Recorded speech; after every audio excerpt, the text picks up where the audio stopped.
ሰላም ኢየሱስ ክርስቶስን በማመን የሚገኝ ሙሉነትና የደህንነት ስሜት ነው። አማኞች ጋር ብቻ የሚገኝ ዳግመኛ የተወለዱ ሰዎች ጋር ብቻ የሚገኝ የልብ ሙሉነት እንደዚሁም ደግሞ የደህንነት ስሜት አለ። የተራቡ አንበሶች ፊት ቆሞ የሚነድ እሳት ፊት ለፊት ቆሞ ሰው መከራ እየተቀበለ በብዙ መከራ ውስጥ ሆኖ እርግጠኛ የሆነ የልብ ሙሉነት የደህንነት ስሜት ድኛለው የሚያስብል ማለት ነው። ይሄ በልባችሁ ውስጥ የሚሰማችሁ ጥሩ ስሜት ሳይሆን በመንፈስ ቅዱስ የሚፈልቅ ሰማያዊ ምንጭ ነው። ዛሬ ብትሞቱ እርግጠኛ ናችሁ መጨረሻችሁ በእግዚአብሔር መንግሥት እንደሆነ። ይህንን ትምምን ይህን እርግጠኝነት ያገኛችሁት ከመንፈስ ቅዱስ የተነሳ ነው። አሜን ይባላል። ወዳጆቼ ሰላም ኢየሱስን በማግኘት ኢየሱስን በማመን የሚገኝ ሙሉነትና የደህንነት ስሜት ነው። አንዳንድ ሰዎች ብጠይቋቸው እዚህ አዲስ አበባ ላይ ሆነው አይደለም መንግሥተ ሰማያት በር ላይ ቆመው እርግጠኞች አይደሉም እንደዳኑ። እኛ ግን ከሞት በፊት ኢትዮጵያ አዲስ አበባ ከተማ ሆነን እንደዳንን እርግጠኞች ነን። ለምን? ኢየሱስን በማመን ያገኘነው የሙሉነትና የደህንነት ስሜት አለ። ሰው እንዴት እየዘመረ እሳት ውስጥ ይገባል? እንዴት እየዘመረ በአንበሳ ይበላል፣ ተዘቅዝቆ ይሰቀላል? ሰው እንዴት በአጥንት ይገረፋል? እየዘመረ ልቡ ሙሉ የሆነ እርግጠኛ የሆነ ሁልጊዜ እናገራለሁ። በኢትዮጵያ ኤርላይንስ ትኬት ስትቆርጡ እንደምትደርሱ እንደምትገቡ ትኬት የቆረጣችሁበት አገር እንደምትወርዱ እርግጠኞች ናችሁ። የልብ መተማመን አላችሁ። አቤት ኢትዮጵያ ኤርላይንስ ቆርጣችሁ ካናዳ ለመሄድ ሌላ ቦታ ሳውዝ አፍሪካ፣ ቡርኪና ፋሶ አይወስዳችሁም፣ አፍጋኒስታን አይወስዳችሁም። ኢየሱስን ያመናችሁ ቀን እርግጠኛ ሆናችሁ ስማችሁ በሕይወት መጽሐፍ ተጽፏል። ስማችሁ በሕይወት መዝገብ ተመዝግቧል። አዲስ ሰዎች ሆናችኋል። እስቲ አሜን በሉ በደንብ አድርጋችሁ። ይሄ ወንጌል ሲነገር የማይወድ አጋንንት አለ የተመታ። ሰላም ማለት የውስጥ መታወክ የሌለበት ኑሮ ማለት ነው። የውስጥ መታወክ ኢኮኖሚው ይታወካል፣ ፖለቲካው ይታወካል፣ ሰዎች ይታወካሉ፣ ብዙ ወሬ ይወራል። ነገር ግን እኔና እናንተ ይኸው ፊታችን እንደበራ ነው። ለምን ሲባል የኛ ሰላም ከአካባቢው የሚቀዳ አይደለም። በመንፈስ ቅዱስ አማካኝነት በውስጣችን የሚፈልቅ ነው። አንዳንዶቻችሁ እየታመማችሁ የምትዘምሩት የሐኪም ሪፖርቱ ስለማያስደነግጥ አይደለም። በመንፈስ ቅዱስ በኩል የሆነ የልብ ሙሉነት የማይታወክ ኑሮ ባለቤት ስለሆናችሁ ነው። እስቲ አሜን በሉ በደንብ አድርጋችሁ። ኢየሱስ ጌታ አሜን ነው። የምትጽፉ ሰዎች ሰላም ከእግዚአብሔር ጋር ያለ ዝምድና ነው። ምን ነው ሰላም ሆናችሁ ሲል ሰይጣን ምን ነው አልታወቃችሁም፣ አልተረበሻችሁም፣ አልደነገጣችሁም? ለምን? አንድ የሚወርድ ባለስልጣን ሳንቲም ያለው ባለ ሀብት ሳይሆን እግዚአብሔርን ዘመዱ ያደረገ ሰው ሕይወት ነው ሰላም። ሰላም ዳግመኛ ለተወለዱ ሰዎች ብቻ የሚሰጥ ውድ ስጦታ። ይሄን የልብ ሙሉነት፣ ይሄን የደህንነት ስሜት፣ ነውጥ የሌለበት ኑሮ፣ ይሄን ኑሮ መኖር ከፈለክ ዳግመኛ መወለድ ግዴታ። ሰላም በልባችሁ ውስጥ የሚሰማችሁ ጥሩ ስሜት አይደለም፣ ጥሩ ነኝ ማለት አይደለም። ሰላም መንፈስ ቅዱስ የሆነ ሰማያዊ ምንጭ። እስቲ አሜን በሉ። እና ጳውሎስ እንደዚህ ይላችኋል፣ ከእግዚአብሔር ከአባታችን ከጌታም ከኢየሱስ ክርስቶስ ጸጋና ሰላም ለእናንተ ይሁን። በነፃ የሆነ የእግዚአብሔር መልካምነት፣ በነፃ የሆነ የእግዚአብሔር ፍቅራዊ ደግነት ለእናንተ ይሁን። ብቻ አይደለም የክርስቶስ ኢየሱስ ሥራ፣ ኢየሱስን በማመናችሁ ከእግዚአብሔር ጋር ዘመድ ሆናችሁ። ከዚህ በፊት ከእግዚአብሔር ተለይታችሁ ያለ ክርስቶስ ነበራችሁ፣ ጠላቶች ነበራችሁ። አሁን ግን ጠላትነት ተወግዶ ከእግዚአብሔር ጋር ዘመድ ሆናችኋል። ሄሎ፣ ስለ ኢየሱስ ክርስቶስ ብላችሁ ዘመድ የገፋችሁ፣ ቤተሰብ የገፋችሁ ደስ ይበላችሁ። እናንተ ከምድር ተፋታችሁ ከእግዚአብሔር የተጋባችሁ፣ እግዚአብሔርን ዘመዳችሁ ያደረጋችሁ፣ እግዚአብሔርን ሲቲዝናችሁ ያደረጋችሁ። የሰማኝ ካል እግዚአብሔርን ሲቲዝናችሁ ዜግነታችሁ ያደረጋችሁ። ሰላም እግዚአብሔርን ዜግነቱ ያደረገ ሰው ሕይወት እናንተ ይሁን ይላችኋል። ቁጥር 4 ዛሬ 5 ነጥብ ነው የምንማረው። ከዛ በፊት ሰላም በነፍስ ውስጥ ያለ ጸጥታ ነው ብላችሁ ጻፉ። ሰላም በነፍስ ውስጥ ያለ ጸጥታ። ዋው! አካባቢው ታውቆ ይኸውልህ፣ ሰላም ማለት ቢች ዳር ሄደ የውሃ ድምፅ መስማት ማለት ነው። በተቀወጠ ከተማ ውስጥ በማይናወጥ ሕይወት መኖር ማለት ነው። በነፍስ ውስጥ ያለ ጸጥታ ማለት ነው። ኢየሱስ ጌታ። እና ዘማሪ እንደዘመረው በሰላም እተኛለሁ አንቀላፋለሁ እንዳለ ዳዊት ከቤተ መንግስት ወጥቶ ከአልጋው ወርዶ ድንጋይ ተንተርሶ እንቅልፍ ይወስደዋል። እኛ እንቅልፍ የሚወስደን ሁኔታዎች እየተበላሹ ሁሉ እንደሆነ ታውቃላችሁ። ሰዎች በውድ መድኃኒት የማይተኙትን እንቅልፍ እንተኛለን። በጣም ብዙ ሴሌብሪቲዎች ሚስ ያደረጉት ነገር አለ። እንስቃለን፣ እንደሰታል፣ በጣም ደስተኞች ነን። ለምን ሲባል እኛ ከእግዚአብሔር ጋር ዘመዶች ነን። በነገራችን ላይ በዚህ ምክንያት ነው ጴንጤን ጥሎ መጣል የማይቻል። ጴንጤን ሰብረው ጥላት ጥለውም ጴንጤን ጎርታት ጎታው ይነሳል፣ እንደገና ይገርማል፣ ያብባል፣ እንደገና ይገርማል፣ ይበረታል፣ እንደገና ይቆማል፣ እንደገና ይቆማል።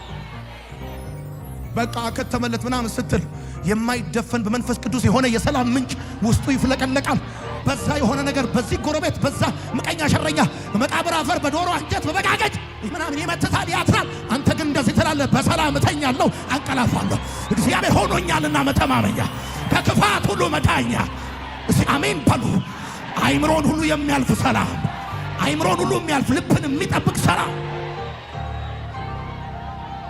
ሰላም ለእናንተ ይሁን ብሎ ሊል የሚችለው ጌታ ብቻ ነው።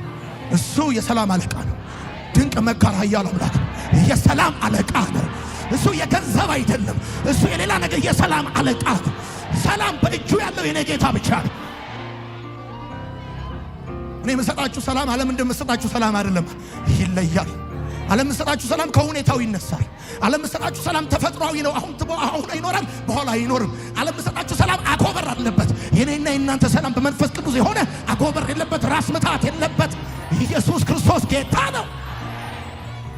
ከኛ በፊት የነበሩ ጴንጤ ቆንጤዎች፣ በእኛ በፊት የነበሩ በሸራ ቤት ያመለኩ ሲኒየር ፓስተሮች ጴንጤዎች ይገርማል፣ ድንጋይ እየተወረወረባቸው ተከብረው አይደለም እየተናቁ እንደ ቆሻሻ እየተቆጠሩ በእግዚአብሔር ፊት በነፍሳቸው ውስጥ የፈሰሰ ሰላም ስለነበረ ዘምረዋል፣ በስተዋል፣ ገዝተዋል። ይሄ መንፈስ በኢየሱስም ለእናንተ ይበዛል።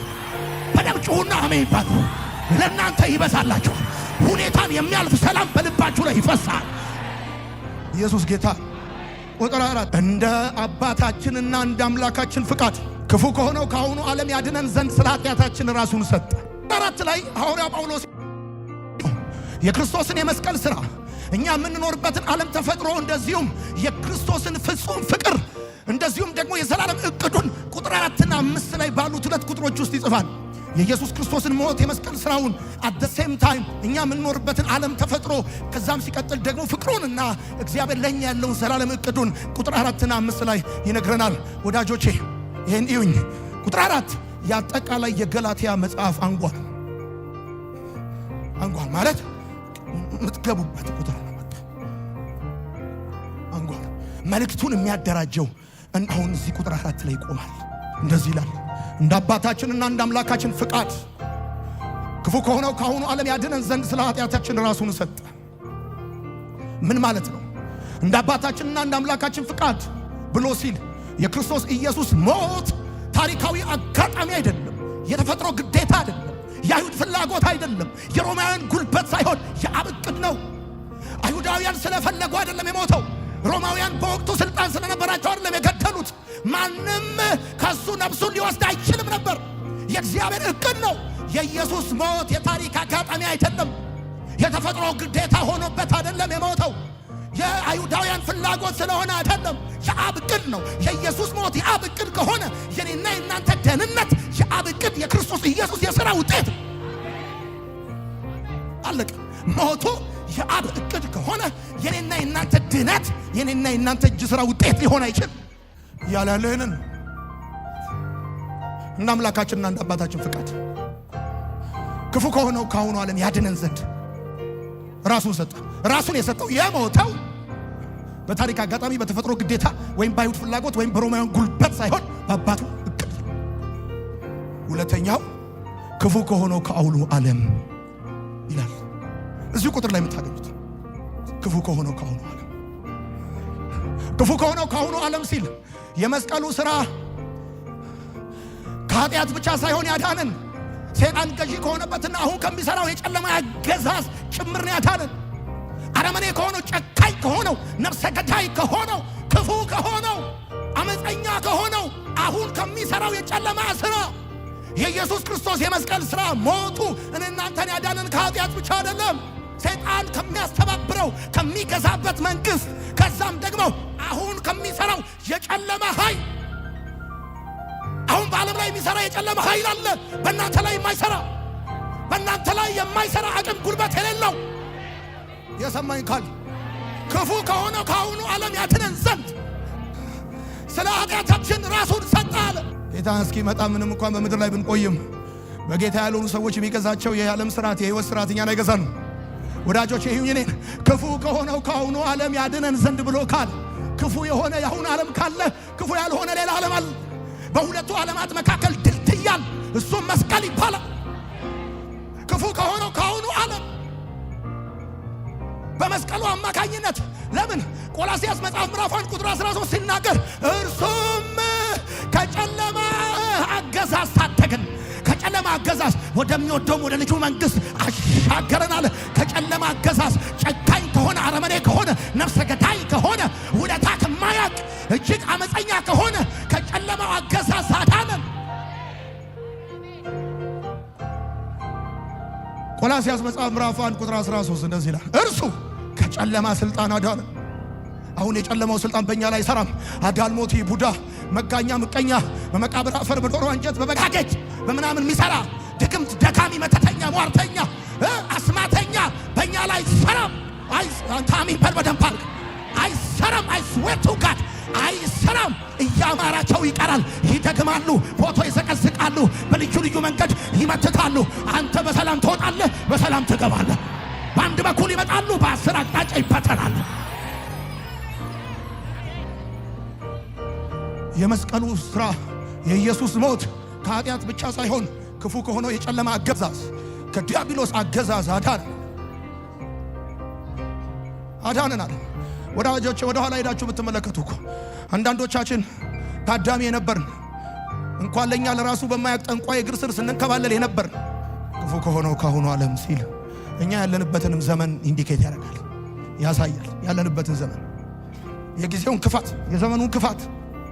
ዘመኑ በቁጥር ደረጃ ክፉ አይደለም፣ ሰው ግን ክፉ እየሆነ ይሄዳል። እሱንም ኢንዲኬት ያደርጋል። የሰይጣንም አገዛዝ ኢንዲኬት ያደርጋል፣ ያሳያል። ዳናችሁ እኮ ሲፈልግ እንደ መረብ ኳስ፣ ሲመቸው እንደ እግር ኳስ፣ ደስ ሲለውም እንደ ገና ጨዋታ ሲለጥፍ ሲመትር ሲያጋጭ ሲያላትም የነበርክ በጠቅላላ ወንጌል ተሰበከልና ዳንክ። አመለጥኩኝ ብለህ ዘመርክ። ከዛ ከጨለማ ከድቅድቅ ህይወት ተስፋ ከሌለበት ሰላም ከሌለበት ረፍት ከሌለበት ሁልጊዜ ጭንቀት ካለበት አመለጥኩ ያለ ሰው አሜን ይላል። በደም ጩኹና አሜን በል። አመለጥን እኮ እግዚአብሔር ይመስገን አመለጥን። አሁን ይኸው ያለ ወጪ እንስቃለን፣ እንደሰታለን። ድሮ ወጪ ወራጅ ነበር ምንተኛው። ወጪ ወራጅ ተኝተን አንተኛም ነበረ። 3 ሰዓት ተኝታ 5 ሰዓት ትነሳል። ቁንጣ ይሉት ፓንት ታረግና ጋቢ ደርበ ሰፈ ግቢውን ትዞራል። እንደገና ትተኛ። አሁን ትነሳል። ቀጥታ ተኝታ አታውቅም። አሁን እኮ ካልቀሰቀሱ አትነሳ። ካልቀሰቀሱ እግዚአብሔር ምስክር። አሁን እኮ መኪና ውስጥ ትተኛለህ፣ ፕሌን ውስጥ ትተኛለህ። ብቻ ጭንቅላት ደገፍ ይበል እንጂ ትተኛለህ። ለምን ሲባል ከጨለማው አገዛዝ አዳነ። ሰላም ከሌለበት ዓለም አወጣ። ኢየሱስ ጌታ ነው። አሁን የሚሰማ ሰላም ድሮ እንደሚሰማ አይነት ሰላም። አሁን ከእግዚአብሔር ጋር ዘመድ ነህ። ኢየሱስ ጌታ ነው። የመጨረሻው ሐሳብ ስለ ኃጢአታችን ራሱን ሰጠ። ሶስተኛው እዚህ ቁጥር 4 ላይ የምትመለከቱት ያድነን ዘንድ ስለ ኃጢአታችን ራሱን ሰጠ ነው የሚለው። አብ ልጁን ሰጠ፣ ወልድ ራሱን ሰጠ፣ መንፈስ ቅዱስ ይሄን ለኛ ያደረሰ። ይሄን ለኛ ያደረሰ ወዳጆቼ፣ ኃጢአት ከእግዚአብሔር ጋር ጠላት፣ ከሰይጣን ጋር ወዳጅ አድርጎን ነበር። እንዲህ ነው ያደረገው። ኃጢአት ከእግዚአብሔር ጋር ጠላት ያደርጋል፣ ከሰይጣን ጋር ወዳጅ ያደርጋል። ነገር ግን በዮሐንስ ወንጌል መጽሐፍ ምዕራፍ 10 ላይ እንደምትመለከቱት መልካም እረኛ ስለ በጎቹ ራሱን ይሰጣል ተብሎ እንደተጻፈ፣ ወዳጆቼ ፍጹም ፍቅር ራስን መስጠት ከሌለበት ፍጹም ፍቅር አይደለም።